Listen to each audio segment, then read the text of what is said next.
আমি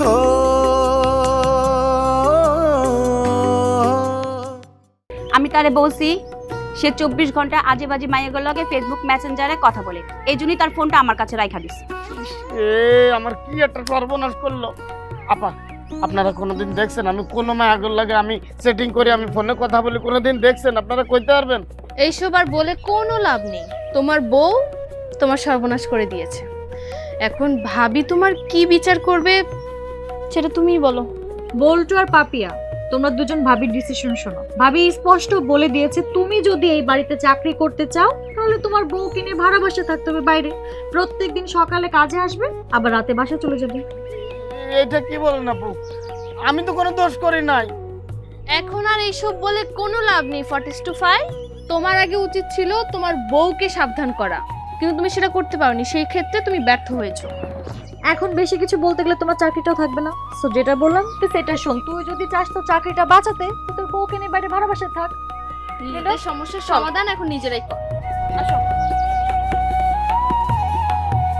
ভালো হয়েছে না? খুব ভালো হয়েছে। বজুং বাজুং করে প্রেম করে যে বিয়ে করে পাপটা করছিলাম না, সেই পাপের প্রায়শ্চিত্ত আল্লাহ আমারে দিচ্ছে। ওকে, ভালো। খাড়াও। সরি। তুমি সরি বলবা কে? আমি বরঞ্চ সরি তোমার কাছে। আমি সরি পাপিয়া। আমার ভুল হয়ে গেছে।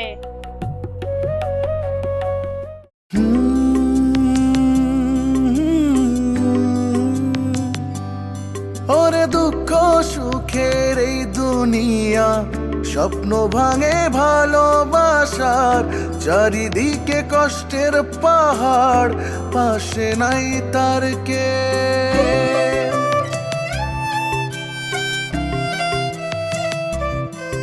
ওরে দুঃখ সুখের এই দুনিয়া, স্বপ্ন ভাঙে ভালোবাসার, চারিদিকে কষ্টের পাহাড়, পাশে নাই তার কে।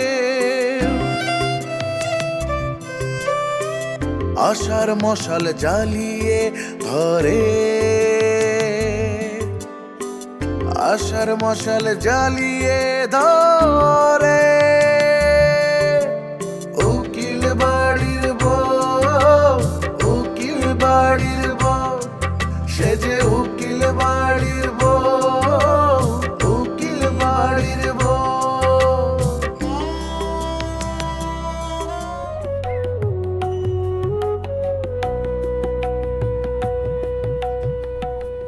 বাবা, আপনি কিছু করছিলেন? না, এই খবরের কাগজ দেখছিলাম। বসো না। বাবা, লাবিব আপনাকে কিছু একটা বলতে চায়।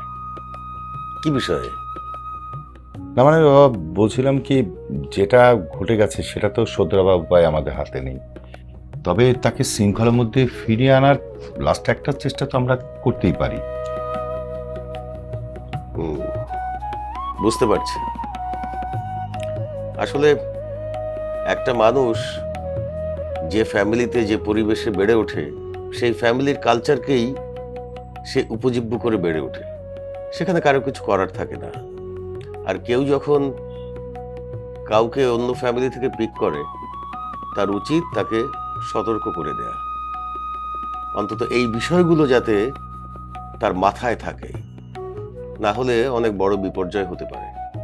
আর সেই বিরাট ভুলটা শ্রাবণ করে ফেলেছে। এখন এটা শুধরাবার কি পথ থাকতে পারে, তোমরাই খুঁজে বের করো। আমি তাদের ব্যাপারে পুরাই হতাশ। বাবা, আমি আসলে এখন যে কথাটা বলবো সেটা আমার প্রস্তাব, সিদ্ধান্ত কিন্তু না। সিদ্ধান্তটা আপনিই নেবেন। বাবা, আমি বলছিলাম কি, আপাতত ওদের রিসেপশন প্রোগ্রামটা ক্যান্সেল করি, বাট অন্য একটা অ্যাপ্রোচ আছে, সেটা আমি পরে বলবো। তুমি কি বলো?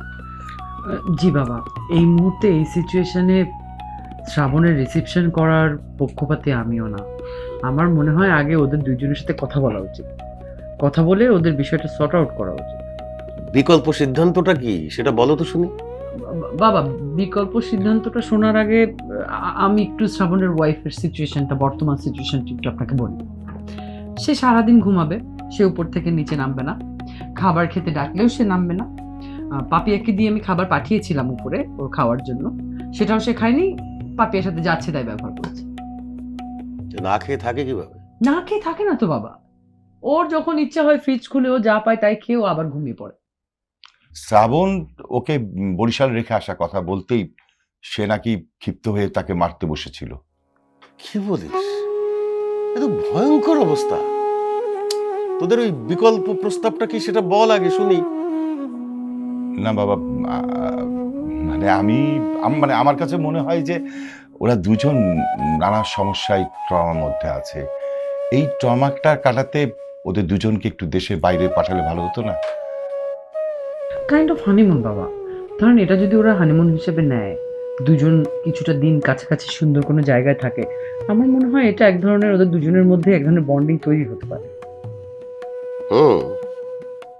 তা হতে পারে, কিন্তু বিদেশে যাওয়ার জন্য তো প্রচুর টাকার দরকার। টাকার জোগাড় হবে কিভাবে? বাবা, আমার এক ফ্রেন্ড খুব কাছের, সে ট্যুরিস্ট সেক্টরে কাজ করে। ও বেশ কিছুদিন ধরে আমাকে ফ্যামিলি ট্রাভেল ট্যুরের কথা বলছিল। একটা অফারও দিয়েছে যে যদি আমি বাইরে যেতে চাই তাহলে আমাকে 50% ডিসকাউন্ট দিয়ে দেবে। তো আমি যদি এই অফারটা লুফে নিয়ে ওদের দুজনকে বাইরে পাঠাই, আপনি যদি বলেন আমি সেই ব্যবস্থাটা করেই দেব। ভালো তো, তুই দেখ, ব্যবস্থা কর। ওরা যদি বাইরে কিছুদিন ঘুরে আসায় অ্যাটিটিউডটা চেঞ্জ হয়, সেটা তো একটা ভালো ব্যাপার। থ্যাঙ্কস বৌমা, এরকম একটা ইনোভেটিভ আইডিয়া দেওয়ার জন্য। হ্যাঁ, যাই হোক, দেখি ঘুরে আসলে হয়তো অ্যাটিটিউড চেঞ্জ হতেও পারে, তারপর না হয় একটা সিদ্ধান্ত নেওয়া যাবে। আমি একটু ভিতরে যাই। এই শোনো না, তুমি এক্ষুনি শ্রাবণকে এই বিষয়টা জানাও, আর দেখো ওর ওয়াইফের পাসপোর্ট আছে কিনা। যদি না থাকে, আমার খুব কাছে একটা লোক আছে, ওকে দিয়ে আর্জেন্ট পাসপোর্টটা করিয়ে দেবো। ওকে, পাসপোর্ট কিন্তু আমারও ছিল। এরকম বন্ধু, 50% ডিসকাউন্ট, মিনি হানিমুন।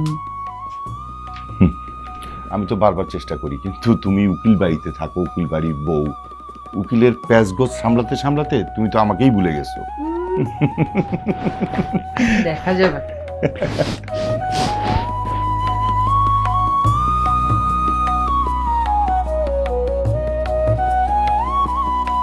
কি ব্যাপার, কিছু বলতেছো না কেন?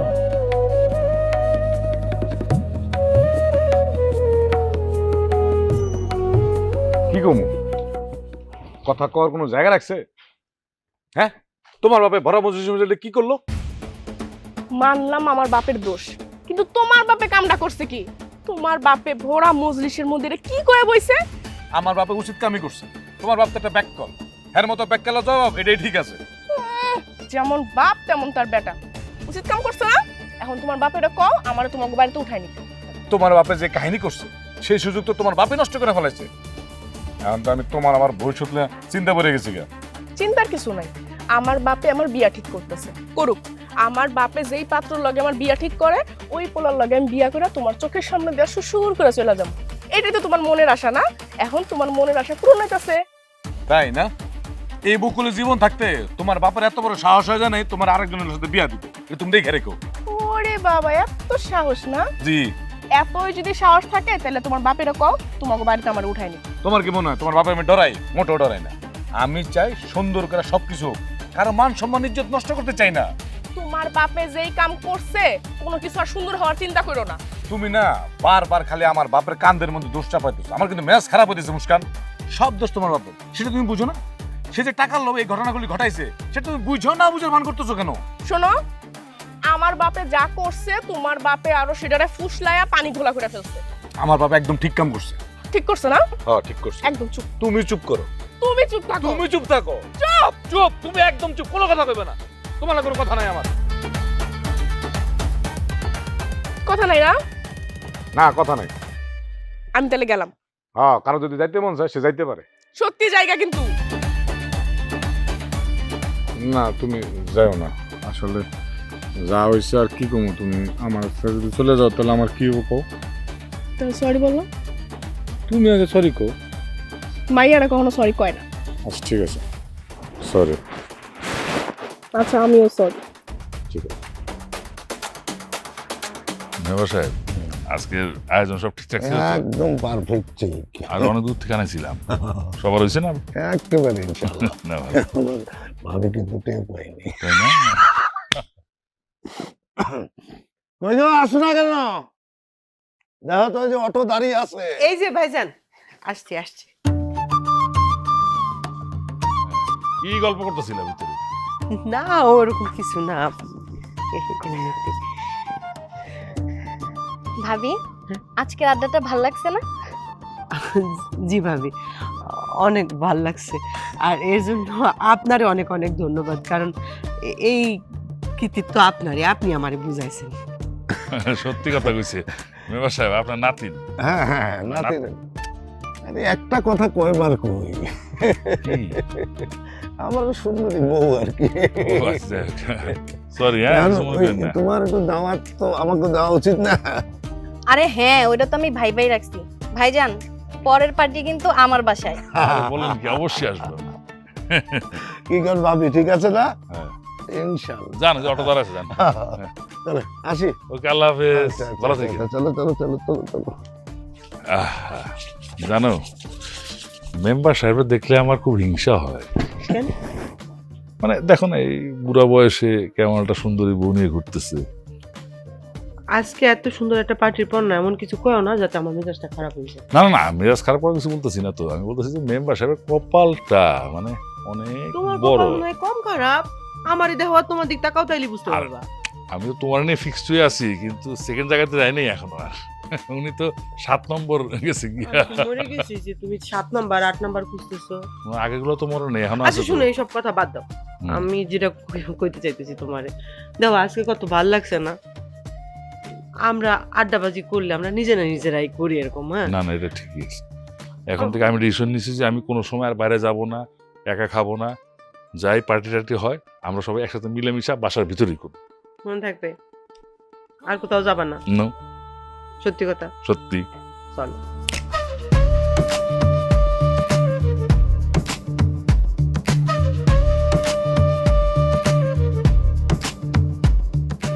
লেবু লেখছো? হুম, না সালাদের কোনো আইটেম তো এখনো লিখি নাই, লিখবো। হ্যাঁ বলো। আচ্ছা লেখো, টমেটো 1 কেজি। Tomato 1 KG. শসা 1 কেজি। শসা 1 কেজি। লেবু লেখো 1 ডজন। লেবু 1 ডজন। হ্যাঁ। আচ্ছা, লেবু 1 ডজন। আর পারলে 2টা গাজর নিয়ে এসো। 2টাকে 1 কেজি নিয়ে আসি। আরে না, এত কে খাইবো? আচ্ছা, আধা কেজি এনো। আচ্ছা ঠিক আছে, গাজর 1/2 কেজি। আর ওই যে ইয়া তো আনবাই, ধনিয়ার পাতা, কাঁচামরিচ, ঠিক আছে? তাও লিখে লয়ে যাও। ওইটা পরিমাণ মতো লেও, তুমি কোনো চিন্তা করো না। আর কিছু বাদ নাই তো? না না, শেষ করো। মতি ভাই বাড়ি আছেন কি গো? মতি ভাই, মতি ভাই, কেন নাই? কি জানি, যে দেখো তো। আচ্ছা, মতি ভাই, কেডা কেডা না হয়? আমি জয়নাল। জয়না, জয়না। আসসালামু আলাইকুম। ওয়ালাইকুম সালাম। বউরে লয়ে আইছো? আইজি তো ম্যাডাম তোমার বিষয়ে আমারে ফোন করছিল। ম্যাডাম আমারে সবই খুইলা কইছে। আসসালামু আলাইকুম ভাবি। ওয়ালাইকুম আসসালাম। তোমরা ওই যে যারা মুর্শির বাড়িতে থাকো না? হ্যাঁ, চিনেন দেই ভাবি। তুমি তো মনে হয় গার্মেন্টসেও কাম করতে, তাই না বোন? হ্যাঁ গো ভাবি, করতাম। তবে মাইয়া লেখাপড়া লাগে ছাইরা দিছে। খুব ভালো করছো, লেখাপড়াটা খুব দরকার। শোনো জয়নাল মিয়া, ম্যাডামের কাছ থেকে তোমাকে দুইজনের কাহিনী আমি শুনছি। ম্যাডাম আমারে সব খুইলা কইছে। ম্যাডামের মতো মানুষ হয় না। ম্যাডাম অনেক ভালো মানুষ। এই যুগে এত ভালো মানুষ কই পামো? আজকে আমাগো বাড়িতে আইছিল আমাগো খোঁজ খবর লইতে। আমার সময় মাইয়াডার লেগে চিপস, চকলেট আর অনেক কিছুই আনছে। আবার যাওয়ানোর সময় মাইয়াডার হাতে 1000 টাকাও দিয়ে গেছে।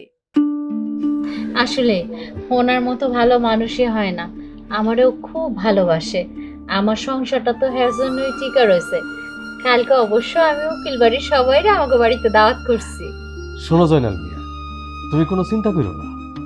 ম্যাডাম আমারে বলার লগে লগে আমি বাজার সমিতিতে ফোন দিয়ে তোমার ঋণের ব্যবস্থা আমি করে দিছি। আল্লাহ আপনাকে ভালো করবো গো মতি ভাই। আমরা অনেক সমস্যার মধ্যে পড়ছিলাম।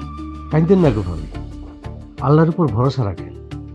আল্লাহ একটা ব্যবস্থা করেই দিব। আমরা অনেক কঠিন সমস্যার মধ্য দিয়ে গেছি, আল্লাহ আমগো ওই সমস্যা থেকে নিষ্কৃতি দিচ্ছে। মতি ভাই, আপনি যে উপকারটা করলেন এই ঋণ আমি কোনোদিনই শোধ করতে পারবো না। এইটা কোনো সমস্যা না যায় না। উকিল বাড়ির ম্যাডাম আমাকে দুইজনের কাছে ফেরেস্তার মতো। সে যখন তোমার হেল্প করতে বলছে তখন আর আমার অন্য কোনো দিকে তাকানোর সুযোগ নাই। শোনো, ম্যাডাম এমনি এমনি কাউরে হেল্প করতে বলে না। সে কোনোদিন ভালো মানুষ না হইলে তার পক্ষে কথা বলে না। তুমি ভালো মানুষ বইলই ম্যাডাম তোমার পক্ষে কথা বলছে। তুমি কোনো চিন্তা করো না। আর শোনো, তুমি কাল সকাল 10টার দিকে আমার দোকানে আসো। আর আসার সময় ভাবি আর তোমার ভোটার আইডি কার্ড আর 2 কপি ছবি লয়ে এলে। আর ভাবি তোমার কিন্তু গ্যারান্টি হইতে, এটা নিয়ম।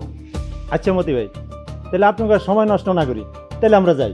আরে কিছু খাইবেন না? হ্যাঁ, আপনি যখন আমার বোন বলে ডাকছে আরেকদিন খামুনি। আচ্ছা মতি ভাই, তাহলে গেলাম আমরা। ঠিক আছে, কালকে তাইলেও সময় মতো চলে আইসো। হ্যাঁ আচ্ছা আচ্ছা, ঠিক আছে। চলো হিসাবটা সাইরা ফেলাই। হ্যাঁ চলো।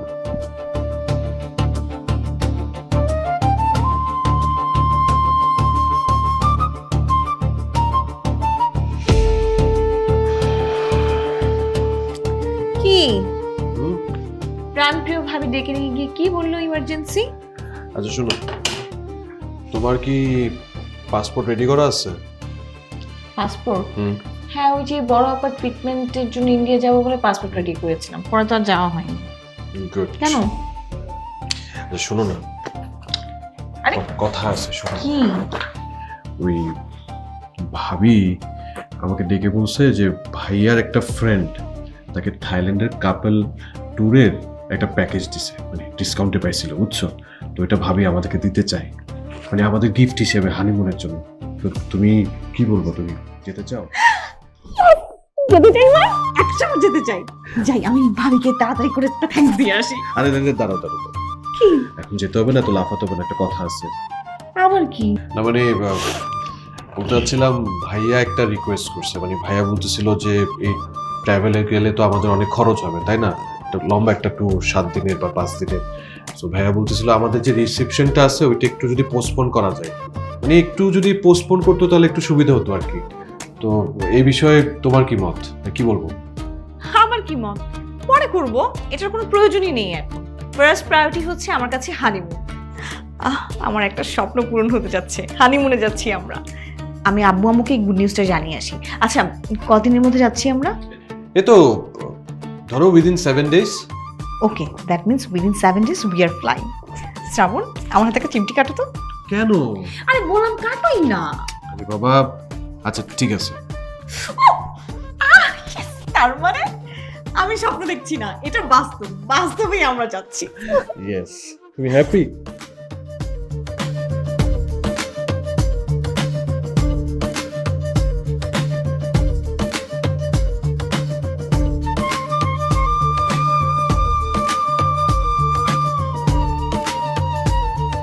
তুমি আমার সাথে থাইল্যান্ড চলো না। আরে বোকা, তোমরা যাচ্ছ হানিমুনে, আমাকে কেন নিবা শুধু শুধু? আমি তো ভুলে গেছি যে আমরা হানিমুনে যাচ্ছি। শোনো, তোমরা হানিমুন থেকে ফেরত এসো, তারপর আমরা যেটা করব সেটা হচ্ছে ফ্যামিলি সবাই মিলে আশেপাশে কোথাও ট্যুর দিয়ে আসবো। হ্যাঁ, ইটস এ গুড আইডিয়া। আমরা এবার চলে আসি, এরপর আবার একসাথে প্ল্যান করে কোথাও যাওয়া যাবে। বাবার কানে এসে আমার নামে কান পরা দেওয়া, রুম আলাদা করে দেওয়া কিসের জন্য? ফোনে কথা বলার জন্যই তো। তো সেক্ষেত্রে বাবা, তুমি যদি এই সমস্যার সমাধান করতে চাও, তুমি একটা কাজ করো। এই যে তোমার বড় মেয়ে, তুমি ওর ফোনটা 2 দিনের জন্য তোমার কাছে নিয়ে রাখো, তাহলেই দেখবা যে আপুর আর একা একা ফিল হবে না। না, আমার কিছু লাগবো না। তয় আপনাকে 4:5 এর জন্য একটা শার্ট নইলে একটা গেঞ্জি নিয়ে আসেন, তাই হইব। কেউ বা ভাসে কষ্টের জলে, আটকা পড়ে সন্দেহের জালে, সব আশারি বসত বাটি, হাজার ফুলের মন।